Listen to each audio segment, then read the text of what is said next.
अब खबर भोपाल से। नीट यूजी री एग्जाम 21 जून को होगा और इसको लेकर भोपाल में तमाम तैयारियां पूरी कर ली गई हैं। तो बता दें कि मध्य प्रदेश में नीट परीक्षा कल होगी और भोपाल में 30 से ज्यादा परीक्षा के केंद्र है। 32 केंद्रों पर नीट की परीक्षा होगी, जहां पर तमाम तैयारियां पूरी कर ली गई हैं और ऐसे में गाइडलाइन और एडवाइजरी भी अभ्यर्थियों के लिए जारी कर दी गई है, जिसका अनिवार्य रूप से सभी छात्रों को, अभ्यर्थियों को पालन करना होगा। तो ट्रैफिक एडवाइजरी और हेल्पलाइन नंबर भी जारी किया गया है। बता दें कि इलेक्ट्रॉनिक डिवाइस पर पूरी तरीके से पाबंदी रहेगी। चलिए इसी खबर पर ज्यादा जानकारी के साथ न्यूज़8 डिजिटल अनिरुद्ध सोने ने हमारे साथ जुड़ गए हैं। अनिरुद्ध, कल नीट की पुनर्परीक्षा होनी है, री एग्जाम होना है, किस प्रकार की तैयारियां भोपाल में की गई है परीक्षा को लेकर? नीट यूजी री एग्ज़ाम की बात करें तो भोपाल में 32 सेंटर्स बनाए गए हैं और इन 32 सेंटर्स पे 14,000 से ज़्यादा विद्यार्थी एग्ज़ाम देंगे। और पिछली जो पेपर लीक के कारण एग्ज़ाम कैंसिल हुई थी, उसमें से लगभग 500 विद्यार्थी कम हो गए। ये बड़ी चिंता के विषय है। और जहाँ तक बात करें तो पिछले ही दिनों भोपाल कलेक्टर प्रियंक मिश्रा ने एक बड़ी बैठक ली थी, जिसमें जितने 32 सेंटर्स के जो सेंटर के संचालक है या सेंटर के मुख्य अधिकारी हैं, उन्हें बुलाया गया था, उन्हें निर्देश जारी किए गए थे। और सबसे बड़ा निर्देश जो भोपाल में जारी हुआ है वो यह जारी हुआ है कि इस बार पेपर जो नीट यूजी री एग्ज़ाम का पेपर है, उसे सेंटर से कोई लेने नहीं जाएगा। वो पेपर जहाँ पे इकट्ठे करके रखे गए, वहाँ से प्रशासन या एनटीए के लोग खुद भिजवाएंगे। तो नेशनल टेस्टिंग एजेंसी ने एक बड़ा प्रयोग किया और भोपाल में पहले सेंटर से लोग जाते थे और पेपर्स लेके आते थे, लेकिन अब ये पेपर्स और वो जहाँ भी रखे होंगे वहाँ से जवान परीक्षा केंद्रों तक पहुँचाएंगे। कैसी कोई व्यवस्था की गई है?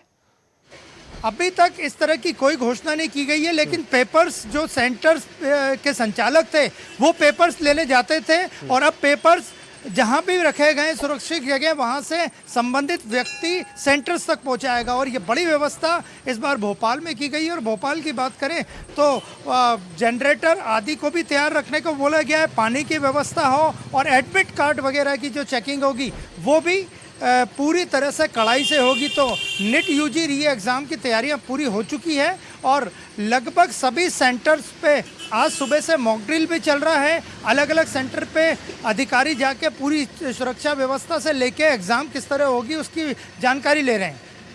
अनिरुद्ध, परीक्षा केंद्रों के बाहर अभिभावकों के लिए विशेष व्यवस्थाएं करने की बात कही जा रही है।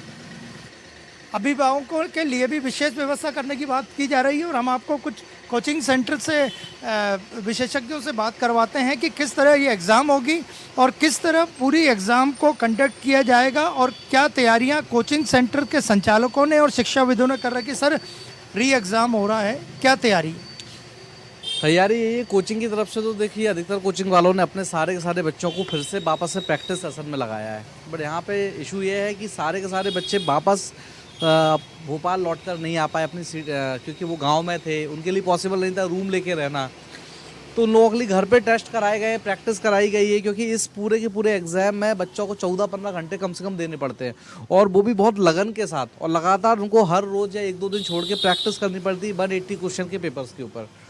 तो जहाँ तक हम लोगों ने भी प्रयास किया है और बच्चों ने भी अपनी तरफ से किया है, लेकिन एक साइकोलॉजिकल स्टेट होती है कि अपन 1 साल से इस तैयारी में लगे थे और वो पेपर कैंसिल हो जाए। एक नई व्यवस्था की गई है कि जो पेपर्स हैं वो संबंधित जगह से संबंधित व्यक्ति लेके आएंगे। पहले पेपर सेंटर्स से कोई लेने जाता था। देखिए, ऐसा पहले से बेटर किया गया है। कल एक न्यूज़ भी आई थी कि हेलीकॉप्टर से, एयरफोर्स के हेलीकॉप्टर से आए। आपको मैं बता दूं 2024 में मैंने ही न्यूज़ में देखा था कि ई रिक्शा से नीट का पेपर डिलीवर हुआ था। आप सोचिए तब व्यवस्थाएं कैसी थी। अभी सरकार ने व्यवस्थाओं को अपग्रेड किया है और इस बार एयरफोर्स के हेलीकॉप्टर से पेपर लाए, सिक्योरिटी बढ़ाई, CRPF। टेलीग्राम बैन होने का असर पड़ेगा? डेफिनेटली पड़ेगा, क्योंकि टेलीग्राम से बल्क में ब्रॉडकास्टिंग होती है और बल्क ब्रॉडकास्टिंग जो होता है किसी भी चीज़ को बड़े लेवल में फैलने से रोकता है। कहीं ना कहीं अच्छा कदम है, सराहनीय कदम है। सरकार को ये कदम पिछले 2024 में उठा लेने चाहिए थे, जब नीट का पेपर इसी तरीके से लीक हुआ था। 2026 में नौबत नहीं आती। तो ये थे हमारे साथ डॉक्टर अमित गुप्ता और उनका स्पष्ट कहना था कि उनके कोचिंग के बच्चे तैयार हैं और इस बार जो टेलीग्राम पे बैन किया गया है उसका असर एग्जाम पे जरूर दिखेगा और पेपर लीक होने की संभावना भोपाल सहित पूरे मध्य प्रदेश में काफ़ी कम है। चलिए अनिरुद्ध, आपका बहुत शुक्रिया तमाम जानकारी के लिए। देखते रहिए स्वदेश न्यूज। अगर आप इस वीडियो को सोशल मीडिया हैंडल फेसबुक या इंस्टाग्राम पर देख रहे हैं तो हमें फॉलो करें। अगर यूट्यूब पर देख रहे हैं तो सब्सक्राइब करें और बेल आइकन दबाना ना भूलें।